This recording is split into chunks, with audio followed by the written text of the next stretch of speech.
Hey everyone, Monique here on camera, talking to you on conscious creation and specifically on specific people. The specific person journey is like any other area of your life. The only thing is, it's about a specific person instead of about finances or health or job or living situation or whatever it is that you would like to experience in your life but are not 100% doing in the way that you would wish it to experience.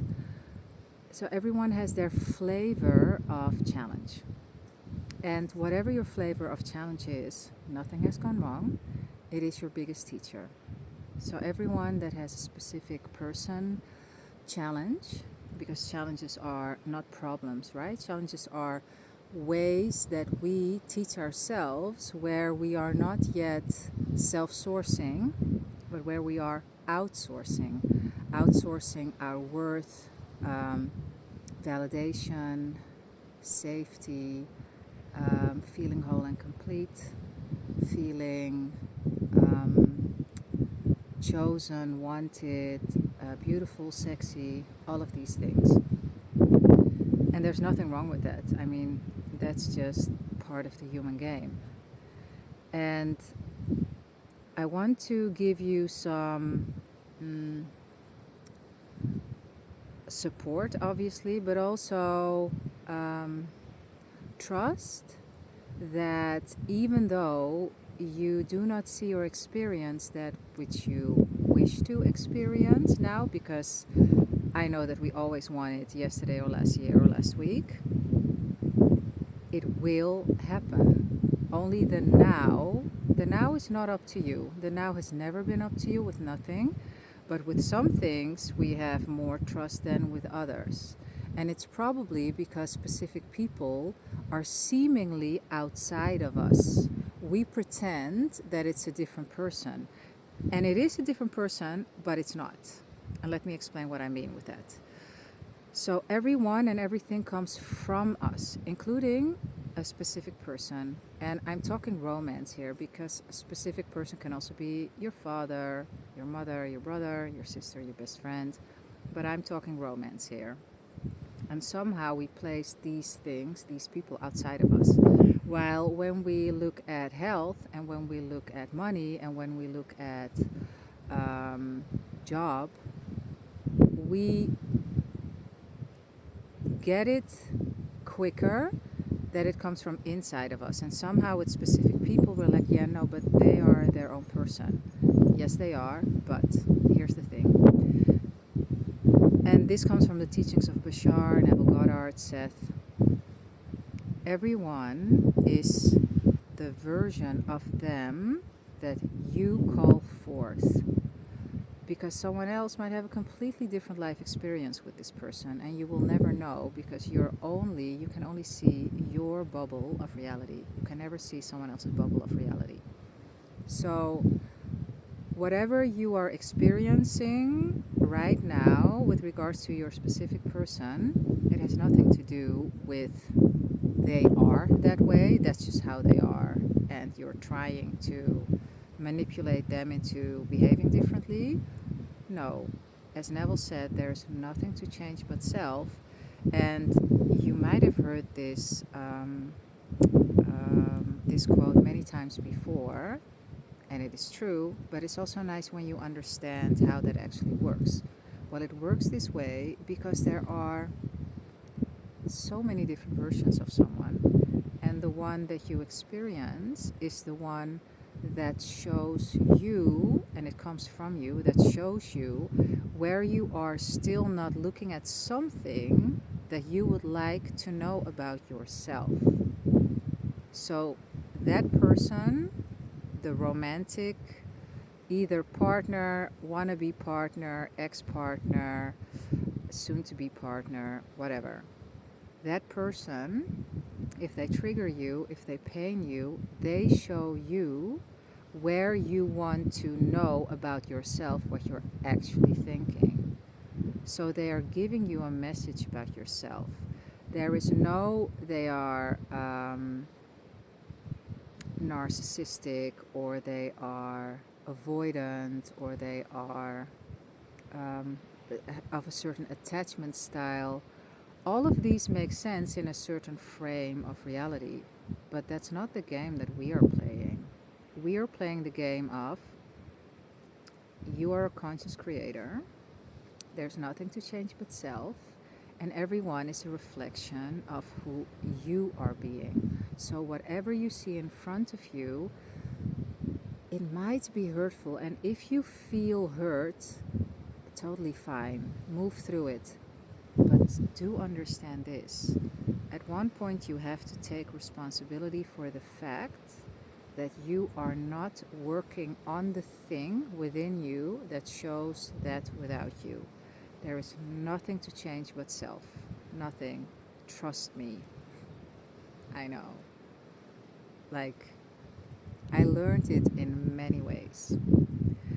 And that's also the good thing. Because at one point, you're at a point that nothing what someone does or says, specific people and other people, because specific people tend to trigger us the most, where like they hurt us where it hurts the most, right? They trigger us where it hurts the most.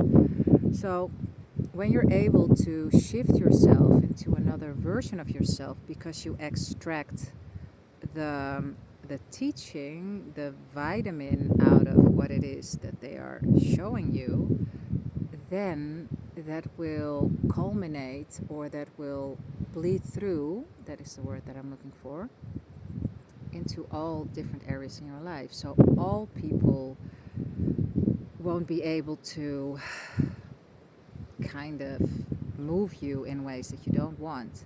And also, you won't experience that as much because life is still life, and you will still have blind spots, and you will still have creations that you're like, wait a minute, seriously? Do I vibrate on this level? And by the way, if I'm talking Chinese to you, then check out my free Recreate Your Life in 10 Weeks course, because I go into vibration and frequency here because that's at the base of everything. The link is in the description. But so people will trigger you, it will happen. The thing is, at one point it's not that intense anymore, and especially with your specific person, they will show up how you desire them to show up. And you know why? Because you will be that version of you that can only have that version of them in your reality, which is the version that you're actually looking forward to spend time with. You don't want, oh yeah, and also definitions like avoidant, like in attachment style, right? Avoidant, or yeah, they had a really hard childhood. Like that's just limiting, arguing for your limitations. That is not true. If you believe it to be true, then it's true. But it's not true inherently, because reality, there's no inherent truth to reality. I hope you can hear me okay, because it's a bit windy where I'm at. I'm going to show you in a moment where I'm sitting, because it's stunning here. In any case, where I was going, don't argue for your limitations. Don't give them labels like avoidant or narcissistic, or that they don't care about you, because that's not true. You are at some level vibrating. You're telling yourself a story that makes them behave in that way. And it's not necessarily one-on-one. It's not necessarily when they ignore you, you ignore yourself. I think it's more, because that's just another definition and it's just another meaning making. I think that this is going on, but you can find that out for yourself, and I urge you to find it out for yourself, because you have to know how you tick. I can give you some pointers, but you have to know how you tick. And also, I don't want to put spells on people and say, yeah, that's wrong with you. No, nothing is wrong with you, actually. But you know what you're doing to have that behavior. And there's a really simple way out of it, and that is becoming indifferent. Like, I have a situation with my specific person. Oh. Hi. I kind of lost my place. because there was the cutest dog that wanted to say hi. Um, where was I going? I was somewhere at Don't Argue for Your Limitations. We are amazing together. And whenever he behaves in a way that I'm like, this is interesting. Whereas before I would go into all kinds of states, not with this person, by the way, but with other people. I would go in all kinds of drama, talking to my friends about it. Oh my God, and then getting all of their opinions of what I should do and how someone actually should be. If you want to have any success in this whole specific people journey, stop talking to other people unless they are people that understand conscious creation and Neville Goddard and Bashar. Stop taking it seriously and start taking responsibility, because everything comes from you. This is it for now. I want to leave it with this. And yeah, I might be more on camera, I might be not. It depends on where I am, and because I'll be moving around more soon. Oh yeah, I told you that I was going to show you where I am. But I first want to end with this. A fit mind creates a beautiful body and an epic life. I wish for you that you will experience what it is that you wish to experience, and you deserve to experience it, because everyone deserves a really wonderful, sexy, mutual romance. I will see you in the next, but first, I'll show you the view.